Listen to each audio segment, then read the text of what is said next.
Hey guys, it's Jessii Vee, and today my Halloween shirt says Friends, but instead of the cast from the show, it's horror villains. I love it. I love it. So today's video is gonna be sort of a mishmash of two different subjects. First, we're gonna be talking about some old vintage Halloween toys, and then we're gonna be talking about some very weird things that people have found in their trick-or-treat bags. But before we get into the video, I just want to remind you guys, if you would like a That's So Creepy shirt, we have it in purple and gray, and I've linked them down below. They are available for October, and I did the design. It was all me. So if you would like to get your creepy on, the link is down below in the description. They are selling out very fast, so thank you guys so much. Alright guys, so let's talk about some very creepy old Halloween toys that people used to get. The first one is called the Haunted House playset. Now, during my research, I found out that this set was actually one of the most popular toys to get back in the 60s and 70s. They would like fly off the shelves back in October. This particular one is from 1975, and it's super rare to find anyone who has the complete set nowadays. And apparently you can only sell it for a lot of money if you have every single piece from this set. If you're missing one piece, you can't sell it. And what's interesting is that on the instruction sheet, there's literally a zombie telling you how to build the house.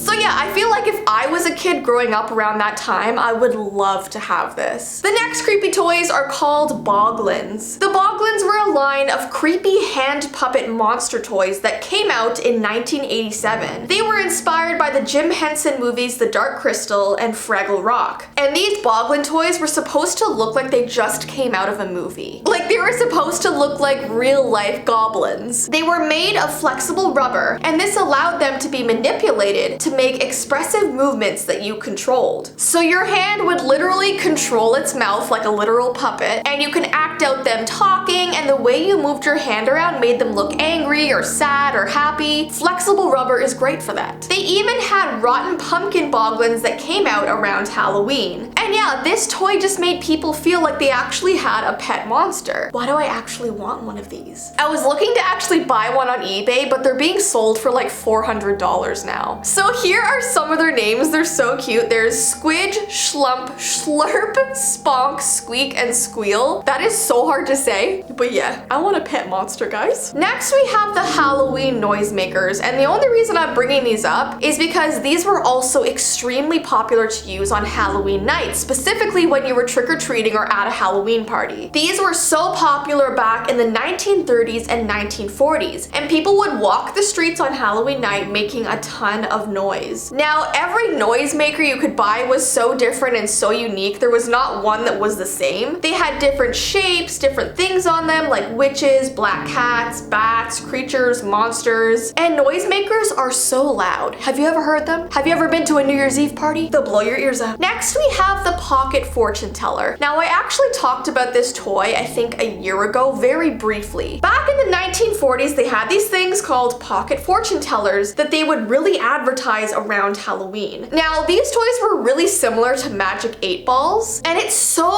tiny that you could literally carry it around with you. And you would basically ask it a question, shake it up, and it would reveal the answer at the very top. It just looked like this tiny can that you would carry around. I mean, imagine literally carrying this thing around in your pocket every day, and when someone asked you a question, you could just be like, hold on a second, let me just check the fortune teller I keep in my pocket. They would think you were crazy, but that's okay. Next, we have the Let's Pretend doll. Now, this was an old creepy doll set that would basically come with a doll, obviously, but it would also come with 2 or 3 masks that your doll could wear. So you would choose who you wanted your doll to be that day, and they would look so creepy with their masks on. There was a princess face, an old grandma face, a witch face, a clown face, and so many others. And during my research, I found so many people on the internet who said this doll actually really freaked them out as a kid. I would never buy a doll that it would swap its face. No thank you, I don't want a doll with masks. And lastly, we have the Which Witch game. This was a popular Halloween board game from the 70s. It was a 3D haunted house race game where you are trying to be the first one to escape the house. But along the way, you'll draw cards that'll either turn you into a mouse or have you being chased by a witch, or basically just trying to get out of this creepy haunted house. Now, to me, this game sounds really fun, and they actually sold so many of this board game, especially around Halloween. Halloween. So I think it's really cool. So let's move on to the trick-or-treating side of things. Have you guys ever seen what the old vintage trick-or-treat baskets look like? It was crazy. They were like weird humanoid pumpkin heads, and sometimes they were even made out of paper mache to look like a monster head. And I mean, at least people were very creative back then, right? But looking at all these pictures, they're kind of creepy. So I was on the internet and I found a lot of true stories of things that people found in their Halloween bags. So here's a list of things that people were given while they were trick-or-treating. Someone got potato salad in a plastic bag. Someone got a baby turtle and a can of orange soda. Someone got a small plank of wood. Someone got a packet of McDonald's croutons. Someone got a walnut that said Happy Halloween on it. Someone received live goldfish, and they weren't even in like a plastic bag. They were just dunked into their trick-or-treat bag. Could you imagine? Your candy would be soaked. These poor fish would have no idea what was going on. Someone got a package of hot dogs. Someone even got a tooth. There was this really creepy story I found about someone who got a whole pile of Reese's Pieces in their trick-or-treat bag, and when they got home and opened them all, the owner of the house had licked out all the peanut butter from inside the Reese's Pieces, put the chocolate back in, and glued them shut. Are you kidding me? So all the Reese's Pieces were literally hollow. That is disgusting. Next, I found a story called A Soul Song, and this was about a group of kids who were trick-or-treating, and they went to this one specific house, and sitting on the porch was this woman who was dressed as an angel, and she had a harp in her hands. She wasn't giving out candy for some reason and beckoned the kids to come up on her porch. She told them to sit on a bench across from her, and she told them she would play their soul song on her harp. Now obviously they had no idea what a soul song was, so she told them she would just sit there and pluck the strings of her harp, and whatever sound came out was what their soul song was. Now she said she had no idea how to play the harp. This was her first time, but she said for some reason whatever came out, the music that came out, would be their soul song. And these people said it was the creepiest night of their entire lives because the sounds coming from the harp were so eerie, and for some reason it actually resonated with them. So guys, comment down below, if you went up to a house and a lady was just sitting there playing the harp for you, would you like actually listen to what your soul song was? I wonder what mine would sound like. And before I end the video, I want to tell you guys something super embarrassing since we're talking about weird things that people have found in their trick-or-treat bags. So when I was a kid, probably like 7 years old, I would say, maybe 6 years old, I loved to draw, I loved to color, I was a very creative kid, and I knew Halloween was coming up, and I really wanted to make all of the trick-or-treaters who came to our door these little tiny booklets of my coloring stuff. So like a week before Halloween, I sat down and made probably about 30 or 40 little booklets. So I took paper, stapled it all together, made a little book, and on each page I would like draw something like a tree or an apple or a squirrel or just like a random thing, and I would write what it was. I would be like, this is an apple, and I would like draw an apple on one page. It took me so long to do and I was so into it, but obviously like 6-year-old drawings are terrible, but you think you're amazing back then. And so all these older kids were like coming to our door on Halloween like asking for candy, and I was giving them these little booklets that I made thinking that it was just so cool and they would love it. And then like the next day when I was out like walking around through the neighborhood, I saw these booklets like thrown on the side of the road and like in the grass, and they were like in puddles and stuff, and I was so sad because I put so much effort into it. Why am I getting emotional about this right now?